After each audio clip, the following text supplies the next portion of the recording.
atraviesan la placenta. Las drogas atraviesan la placenta.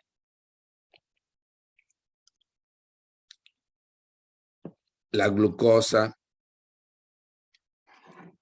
las vitaminas, el alcohol,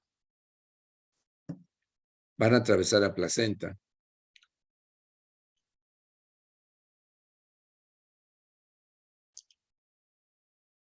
Los microorganismos atraviesan la placenta, los virus, las bacterias. Por ejemplo, los virus de la hepatitis. ¿Qué otros virus atraviesan la placenta? A ver. El Zika, doctor. ¿Cuál? El Zika. El Zika. Del Zika. Se ha visto que ¿qué producen en el recién nacido?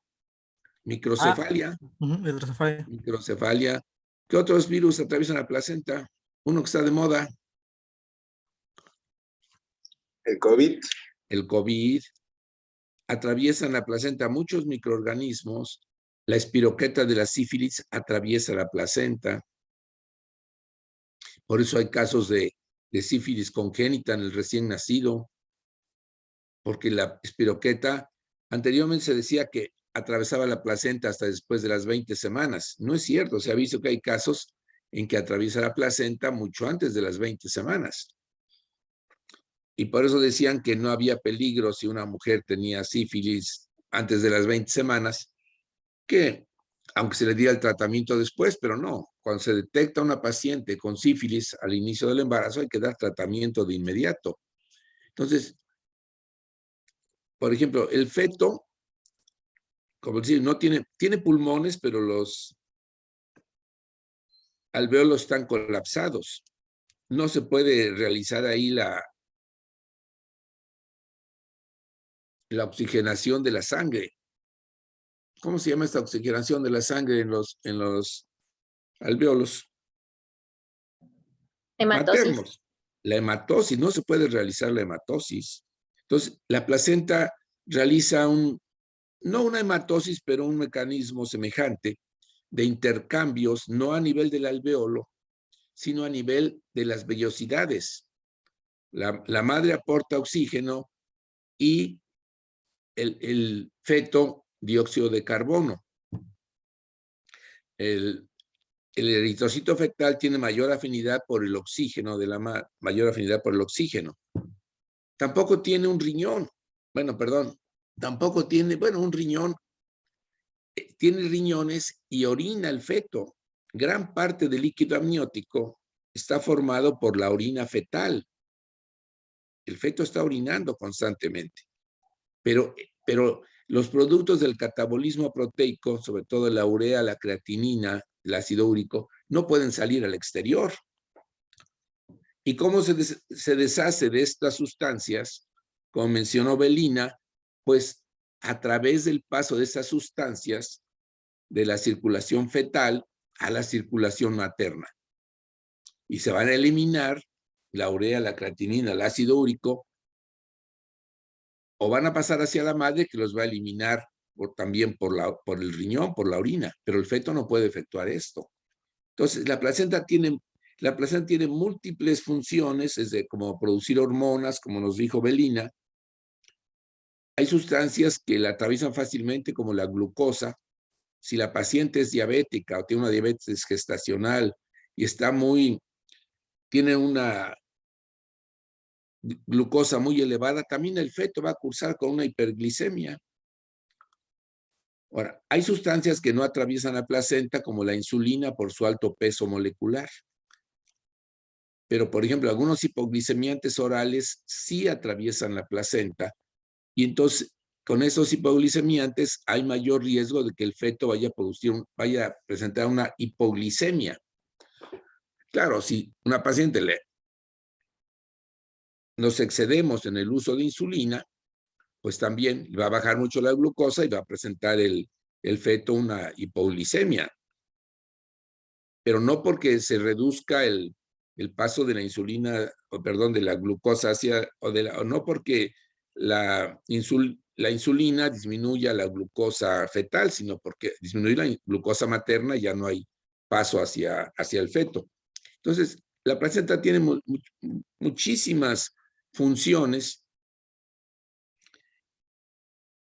¿Y alguna duda o pregunta? ¿Comentario? No, doctor, todo bien. ¿Ninguna? Bueno, sube su presentación, Belina, a actividades de -3. Le pones placenta y tu nombre. Sí, doctor. Y también la mandas a mi correo para que pueda yo para que si no la puedo, bueno, ya la acabo de ver ahorita.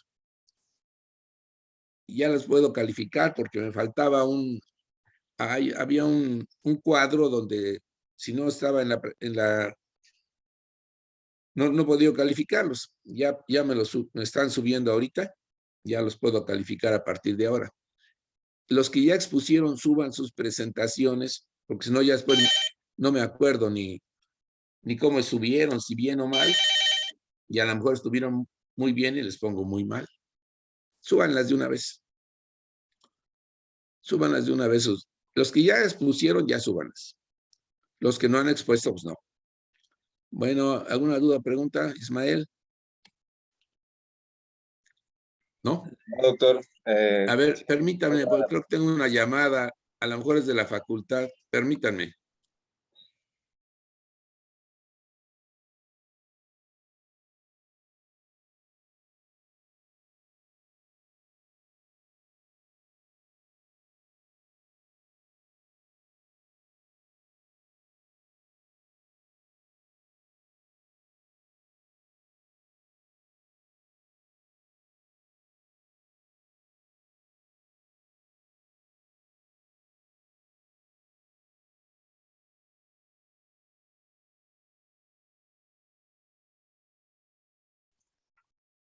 Bueno, pensé que tuve una llamada y como me habló hace un rato el doctor Pimentel, pues estaba yo en clase, pensé que era él, pero no. Era de un banco, pero no para cobrarme, para ofrecerme una tarjeta de crédito. Bueno, continuamos. ¿Alguna pregunta o duda, Manuel? No, doctor, todo claro. Maitani. No, doctor. Gracias. Bueno, cualquier duda, comentario, Entonces, por eso, que les quede claro que la placenta no es ninguna barrera. Les digo, el alcohol, las drogas, pues prácticamente todas las sustancias van a atravesar la placenta. Por eso cuando tenemos una paciente que requiere algún medicamento, tenemos que valorar el riesgo-beneficio. ¿Es mayor el beneficio que le vamos a proporcionar a esa paciente y a ese feto con el medicamento o es mayor el riesgo? Por ejemplo, una infección de vías urinarias. El riesgo es mínimo si le damos un tratamiento con antibióticos. Claro, dependiendo qué antibióticos, algunos están contraindicados durante el embarazo. El beneficio va a ser mayor. Si no le damos un tratamiento, una infección de vías urinarias puede evolucionar hacia un parto pretérmino, hacia una ruptura prematura de membranas, hacia una preeclampsia o eclampsia, simplemente hacia una pielonefritis. Entonces, vamos a valorar siempre el riesgo-beneficio. Siempre los medicamentos tienen algún efecto indeseable, pero valorar que es mejor, ¿no? Dejar evolucionar un padecimiento o manejarlo con medicamentos que no vayan a tener un efecto negativo sobre el feto, ¿verdad? Bueno, alguna pregunta o duda? ¿O con qué o con quién seguimos?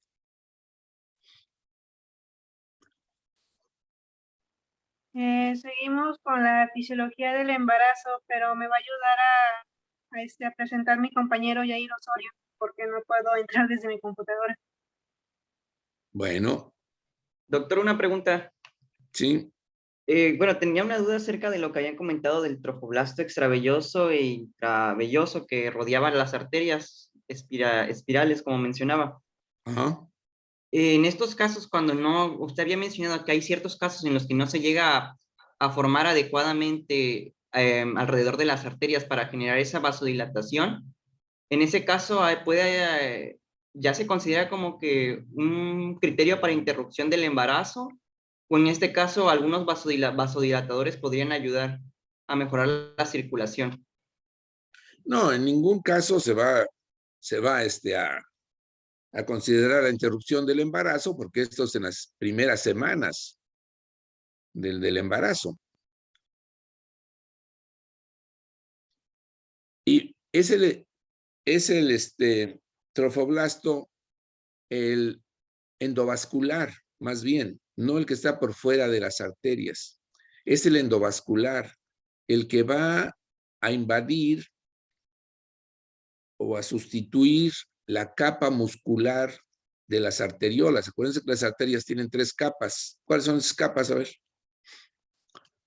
La externa, la media y la interna, ¿no? ¿Cuáles son esas 3 capas? ¿Quién preguntó? A ver. Es el endotelio, las capas musculares y la adventicia. Sí. Entonces, este trofoblasto durante el embarazo debe tener esa capacidad de invadir la capa muscular o capa media de las arteriolas para evitar que ante sustancias como la angiotensina, por ejemplo, vaya a reaccionar esa arteriola con una vasoconstricción. Entonces, durante el embarazo debe de permanecer una vasodilatación de estas arterias espirales. Pero es el endotelio endovascular el que va a funcionar, sobre todo para evitar la vasoconstricción con sustancias que la puedan producir durante el embarazo. Y no hay que. Ahora, se puede, en una paciente con datos de preeclampsia en embarazos anteriores o por estudios que se vea que hay se puede utilizar, por ejemplo, el ácido acetil salicílico. Cuando hablemos de preeclampsia y eclampsia, vamos a ver que en algunos casos se puede utilizar el ácido acetil salicílico como un medio de prevención o un medio de profilaxis, pero no es, digamos, no va a funcionar en el 100% de los casos o no va a producir una mejora del 100%. Pero hay sustancias como el ácido acetil salicílico que se pueden utilizar. Pero esa vasoconstricción que va a producir una disminución del riego útero-placentario, una disminución del riego de las vellosidades o de las arteriolas espirales hacia el espacio intervelloso, una disminución de los intercambios de oxígeno y CO2 del feto y la madre. Entonces va a producir una hipoxia fetal crónica y una hipertensión arterial materna por esa vasoconstricción que no nada más es a nivel de las arteriolas espirales, y va a haber una lesión del endotelio de estas arterias, y esto va a producir también una vasoconstricción generalizada en las arteriolas maternas, no nada más a nivel fetal. Entonces, lo que se puede hacer es, en algunos casos, utilizar el ácido acetil salicílico como preventivo, pero no va a funcionar al 100%. Bueno, continuamos. ¿Alguna otra pregunta? ¿Alguna otra pregunta o duda? Esto lo vamos a ver bien cuando hablemos de preeclampsia y eclampsia.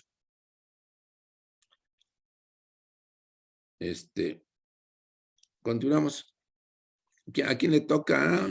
Rocío Sí, Mayari. sí. Buenas tardes, compañeros. Vamos a hablar sobre los cambios fisiológicos en el embarazo. La ¿Tú siguiente, de dónde eres, Rocío? yo de Nogales. Ah, porque ese nombre de Mayari nunca lo había oído. Pues yo tampoco. Ah, bueno. Está bien. Bueno, la bibliografía que ocupé, casi todo por completo es del Williams y pues algunas cosillas que agarré del artículo que está ahí, que es sobre cambios fisiológicos durante el embarazo normal. Bien.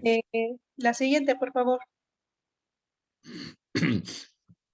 En la mujer, bueno, pues el útero normal pesa alrededor de 70 gramos y es casi sólido, salvo por una cavidad que mide alrededor de 10 milímetros más o menos y tiene una forma piriforme. Este útero al término de la gestación puede llegar a tener un volumen de casi alrededor de 5 litros o hasta 20 litros. Esto pasa y pesa cerca de 1.100 gramos. Esto pasa durante las primeras semanas, el útero mantiene su forma original de pera y después a la semana 12 de gestación se vuelve un poco casi esférica y a partir de este momento el órgano va a aumentar de longitud a mayor ritmo que de anchura y esto hace que se vuelva una forma ovoide, como se puede ver en la imagen. Este crecimiento uterino se produce por la elongación y la hipertrofia acentuada de las células musculares y también por la producción de miocitos nuevos que es limitada. El aumento del tamaño de los miocitos y la acumulación del tejido fibroso en la capa muscular externa, junto con el incremento del tejido elástico, es lo que aumenta la fuerza de la pared uterina. Las paredes de este cuerpo, bueno, van a ser gruesas durante los primeros meses, pero poco a poco estas empiezan a adelgazar de manera gradual, para que al término el miometrio solo tiene de 1 a 2 centímetros de espesor. Y conforme el útero crece, bueno, este va a hacer contacto con la pared abdominal anterior y esto va a hacer que se desplacen a los intestinos, a los lados y arriba, y al final llega casi al hígado. Es probable que igual durante este movimiento pues exista una destrorotación, que esto se debe al colon sigmoide, que está al lado izquierdo de la pelvis, y que conforme el útero asciende, este ejerce una tensión sobre los ligamentos anchos y redondos, lo cual hace que cambie su posición, es decir, que haya una como rotación a la derecha de la cavidad abdominal.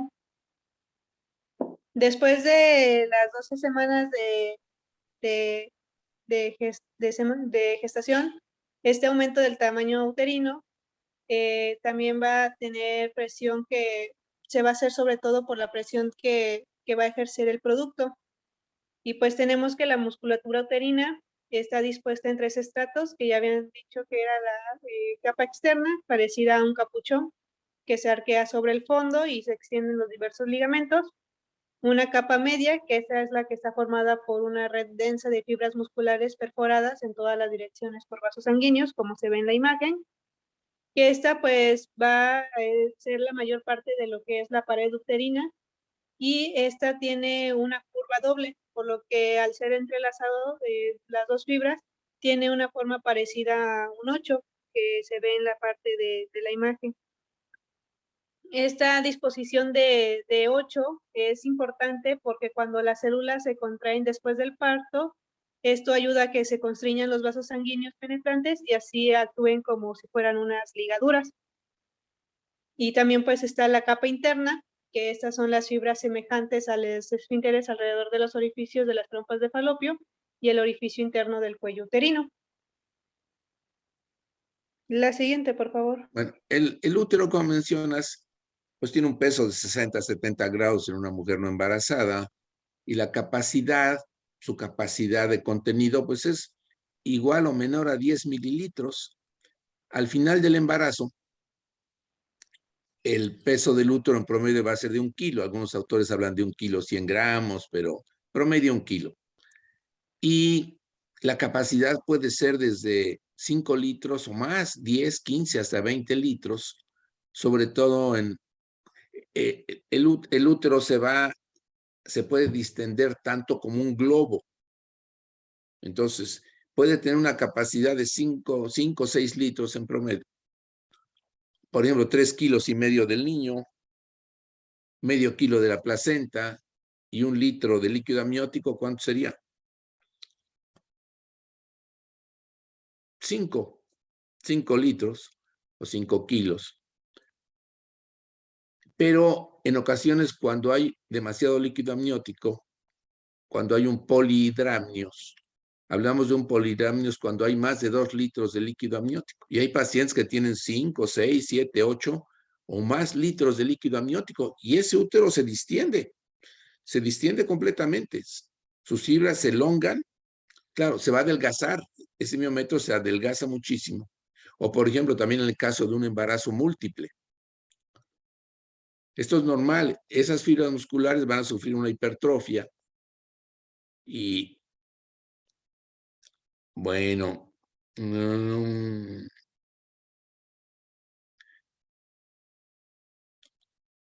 ¿Alguna pregunta o duda? Si no, continuamos. Todo bien, doctor. Gracias. Bien, continuamos. Bueno, también a principios del embarazo, el útero se va a contraer de manera irregular, son como unos calambres leves, y bueno, esto pasa, y después de estas, durante el segundo trimestre, pueden detectarse en un examen bimanual. Estas contracciones son las llamadas contracciones de Braxton-Hicks, que estas son de forma esporádica y por lo general no son rítmicas, y su intensidad va a variar entre 5 a 25 miligramos de mercurio, y pues son poco frecuentes, pero estas en las últimas 2 semanas de embarazo pueden llegar a ser cada 10 o 20 minutos con cierto carácter rítmico, y por lo cual estas pueden como que parecer o pensar que son de trabajo de parto, pero pues no lo son porque estas no duelen y pues no son prolongadas como las de parto. Bueno, esas contracciones de Braxton Hicks se presentan generalmente en el segundo trimestre, ¿verdad? Son irregulares, no tienen un ritmo ni una periodicidad. Se pueden presentar cada media hora, cada 2 horas. No son dolorosas habitualmente porque su intensidad varía entre 5 y 25 milímetros de mercurio. Milímetros, no mililitros. Dijiste mililitros. 25 milímetros de mercurio. Sí, una disculpa. Para que sean dolorosas las contracciones, deben de ser de más de 25 milímetros de mercurio o más de 30 milímetros de mercurio. Esto, la intensidad de la contracción, clínicamente la podemos palpar por la mano, pero nada más podemos decir que es una contracción de buena intensidad o de regular intensidad o de poca intensidad, pero nada más. Ya para medir la intensidad de la contracción debemos utilizar un tococardiógrafo. Y cuando vemos lo del trabajo de parto, vamos a verlo. En el tococardiógrafo sí, es como si fuera un electrocardiograma, se van a ver las contracciones y como está medido ahí, vemos la intensidad de cada contracción, que va desde el inicio de la contracción hasta el pico, entonces medimos la intensidad. Pero esas contracciones no son dolorosas. Bueno, continuamos. Son normales.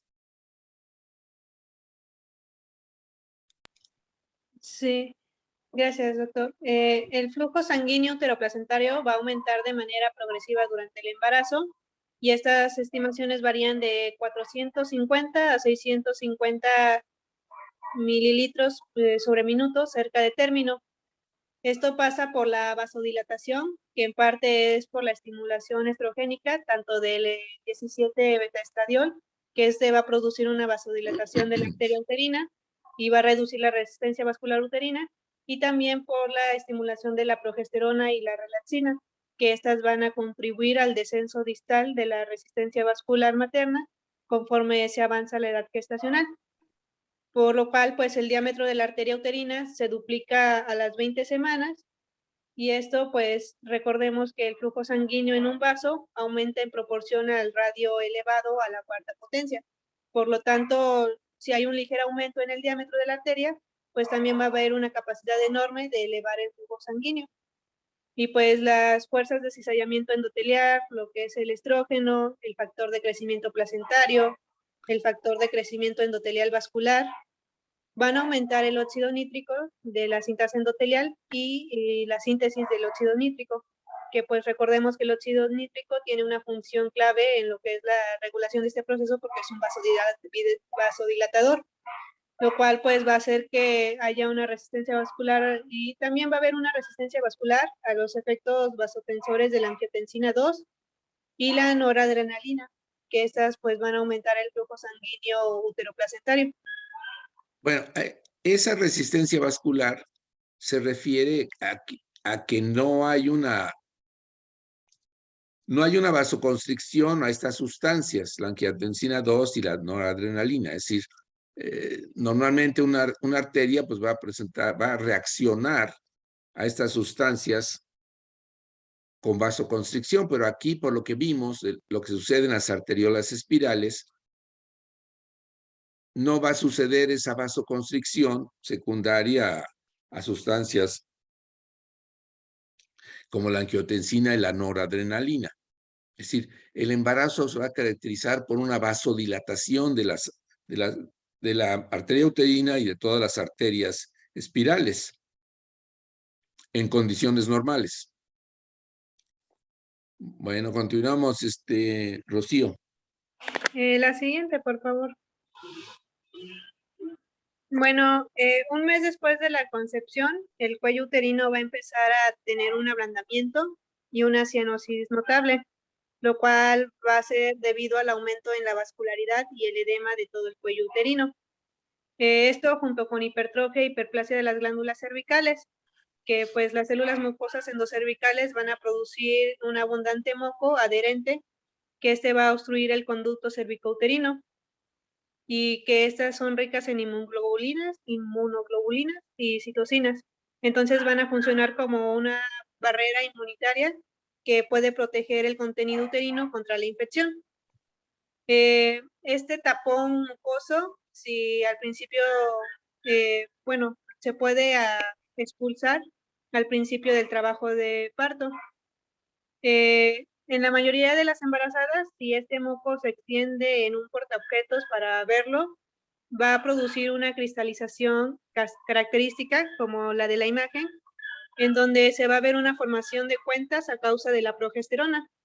Esto, pues, igual puede haber una arborización de los cristales o formación de lechos, y esto va a ser resultado de la fuga de líquido amniótico. Bueno, También va... perdón. Sí. Este moco cervical secretado por las glándulas endocervicales es muy abundante y espeso y forma lo que se llama en el embarazo el tapón mucoso, que va a sellar el conducto endocervical. Entonces, una mujer cuando inicia el trabajo de parto, las contracciones hacen que el cérvix se empiece a abrir. Entonces, la mujer expulsa este tapón mucoso. Es como una bolita de moco que muchas veces la mujer lo trae en su toalla sanitaria, y vemos que es una bolita de moco. Ya la paciente ya sabe, sobre todo cuando han tenido niños, y dice, ya expulsé el tapón mucoso. Porque se empieza a dilatar el cérvix, al abrirse, pues este moco se desprende. Ahora, eso de la arborización o cristalización, más bien lo vamos a ver cuando hay ruptura prematura de membranas. Cuando se rompen las membranas, hay salida de líquido amniótico. Y se ve esta imagen al microscopio. Pero ahorita eso lo vamos a ver cuando hablemos de ruptura prematura de membranas. Bueno, dice... bueno, continuamos. Bueno, igual va a haber una remodelación del tejido conjuntivo, que esto va a ser una reducción de la cantidad de colágeno y proteoglucanos, y va a haber un aumento del contenido de agua, que esto va a permitir las funciones de mantenimiento del embarazo, va a favorecer la dilatación en el parto y la reparación después del parto, regulado en parte por el metabolismo local de los estrógenos y progesterona. Y bueno, también puede existir una eversión de las glándulas endocervicales cilíndricas en proliferación, que pues como hay una proliferación abundante de las glándulas cervicouterinas, estas van a ocupar hasta la mitad de la masa total del cuello uterino al final del embarazo. Entonces se va a ver un tejido, como en la imagen, que es como rojo y aterciopelado, y que incluso sangra con un traumatismo menor. Bueno, como mencionas ahí, el cérvix se va a volver blando.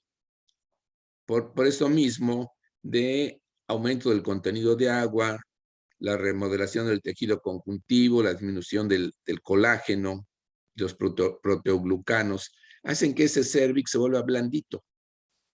Como si nosotros te tocan acá así, se siente blandito. Cuando un cérvix es de una mujer no embarazada, se siente de una consistencia firme, como cartílago. Cuando está embarazada, palpamos el cérvix blandito, es un signo de embarazo, que esté el cervix blando. Ahora, dice que a veces se presenta cianosis en el cervix. Es otro signo de embarazo por la gran vascularización que vamos a encontrar durante el embarazo. De cervix, de útero, de vagina, de vulva.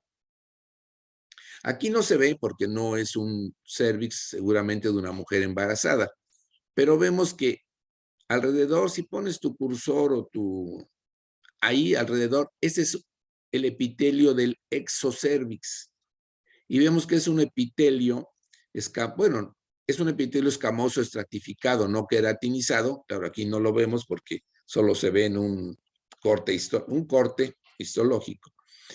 Pero el epitelio del exocervix es así, de un color rosa o rojizo, liso y sobre todo brillante. Pero ese que está señalando su compañera, ¿quién está señalando? Jair está señalando. Yair, perdón. Es que no lo veo. Ponlo en el centro, por favor. Más al centro. Ese es el epitelio del endocervix. Es un epitelio cilíndrico. Se puede salir e invadir en un cervix, digamos, que no tiene esta eversión. Todo el cervix es como está arriba, más arriba. Todo el cervix es lisito, blanco, nacarado, de color rosa, pero liso y brillante. Aquí estamos hablando, no es una patología, es la eversión del epitelio endocervical. Se sale este epitelio, se vierte, como si ustedes se voltearan un labio. Se voltean el labio, ¿qué ven? Pues la mucosa oral, ¿no? Aquí igual. Este es de un color rojizo, así como granuloso. ¿O cómo dijiste, Rocío? Usaste una palabra, se me olvidó ahorita. Se ve como, Aterciopelado. se ve, sí, como granular, como irregular, rojo, y a veces sangra. Al meter el espejo y tocar el cervix, al abrir el espejo puede sangrar. O puede sangrar con una relación sexual. Es mínimo, unas gotas, una pequeña mancha. Eso se puede presentar en el embarazo. Es la eversión del epitelio endocervical. Y lo que vemos ahí son el epitelio endocervical, que es un epitelio cilíndrico, ciliado, que tiene glándulas. Bueno, continuamos. La siguiente, por favor. Bueno, los cambios que va a haber en los ovarios es obviamente va a haber un cese de la ovulación y se va a suspender la maduración de folículos nuevos. El diámetro del pedículo vascular ovárico va a estar aumentado de 0.9 centímetros hasta cerca de 2.6 centímetros al término del embarazo. El cuerpo amarillo único o cuerpo lúteo que se encuentra en las embarazadas funciona al máximo durante las primeras 6 o 7 semanas de gestación y 4 a 5 semanas después de la ovulación. Contribuyen relativamente a la producción de progesterona. Y es frecuente que pues aquí haya una reacción residual exuterina y bajo la superficie de los ovarios, y se observa esto en el parto por cesárea cuando hay adherencias recién rotas. Aquí es importante la relaxina porque parece tener una función clave para facilitar las adaptaciones fisiológicas maternas, es decir, en la remodelación del tejido conjuntivo de los órganos reproductivos para adaptarse al parto. Esto va a hacer iniciar el aumento hemodinámico renal, el descenso de la osmolaridad sérica y el aumento de la distensibilidad arterial uterina. Esta hormona, la relaxina, se va a producir o es producto de lo que es el cuerpo amarillo lúteo, la decidua y la placenta. Y también se puede expresar en lo que es el cerebro, el corazón y los riñones. Bueno, vamos a cerrar, porque se va a terminar y continuamos. Sí, doctor, la cerramos. Por favor.